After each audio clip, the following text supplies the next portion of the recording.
Gil, appreciate you coming in. You've watched this video. You've seen these pictures. What are your initial thoughts? Well, I'm glad they're out, and at least they have someone. And now that suspect knows that they have a better idea, at least in physical form, who he is. So it narrows the scope down, and it gives the viewing audience something to look at and something to feel a part of. Gil, I know it's being very technical, but I've noticed from the NBC experts as well as, the information that they're putting out here, they're still calling this person a potential subject and not a suspect. What are your thoughts on that? I mean, is there really a difference, even though, it clearly looks like a suspect, but why are they being so picky on the wording?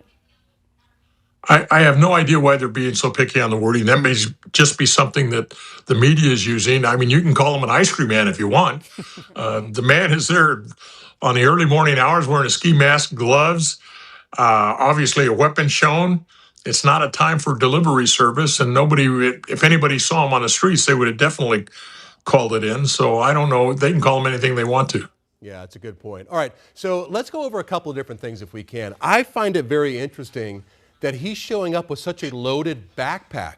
Did that strike you at all? No, it just tells me that I have to believe at this point in time, without anybody standing next to him, that it's a one-man operation. He's got the tools of his trade, whatever he needs, right with him in his backpack. He doesn't have anybody. There's no reason to have a second man waiting at the car to get away, or there's no reason to have somebody at the back door waiting to see if someone runs out. He's by himself. He's gloved up. He's masked. He's a man on a mission. He's ready to go to work, and he's got the tools of his trade with him. So you really think this could be just a one-person deal and there isn't somebody waiting on the street in a car? Well, I can't say that. I'm just assuming that there would be no real reason to have somebody waiting in a car. It's not like it's a rush getaway. A bank robbery isn't occurring. You're not going to have cops running after him right there. I would think that if you're taking somebody and there is a second person, you might have them helping you on the inside, not on the outside waiting in a car. Gil, I have a question. We are in day 10 of this search for Nancy Guthrie. I mean, this is the first real break. Like you mentioned, that the public has had some information, something tangible that we can look out for, see if we've seen something. I mean, after 10 days of such a high-profile abduction here, what are your thoughts, given your expertise here, that, Nancy's still out there, she's going to be recovered, where we are in this investigation? What are you thinking?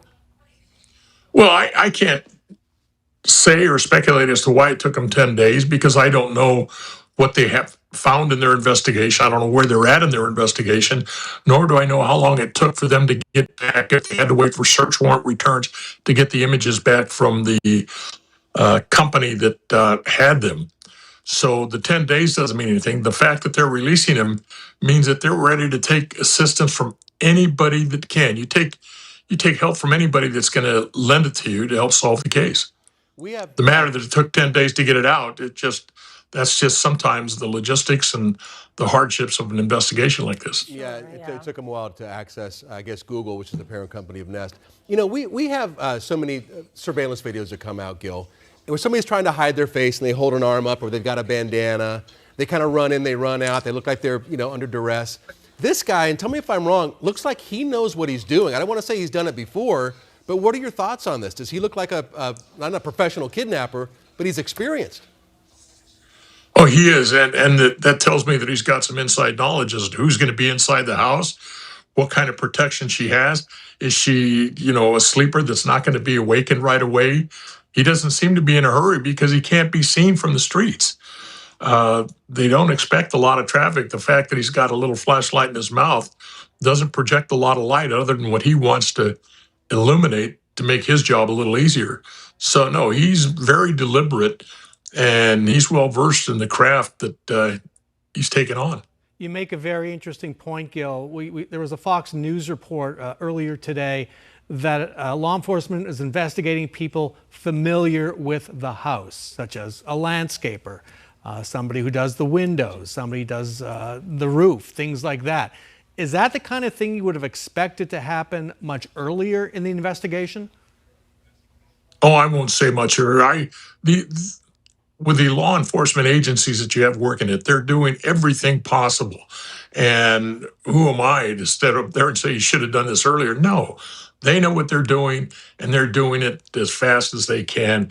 And you don't, in cases such as this, even a murder, you don't move fast. You move whatever it takes to get the job done, because you have to protect yourself against a defense later on that's going to say you work too fast.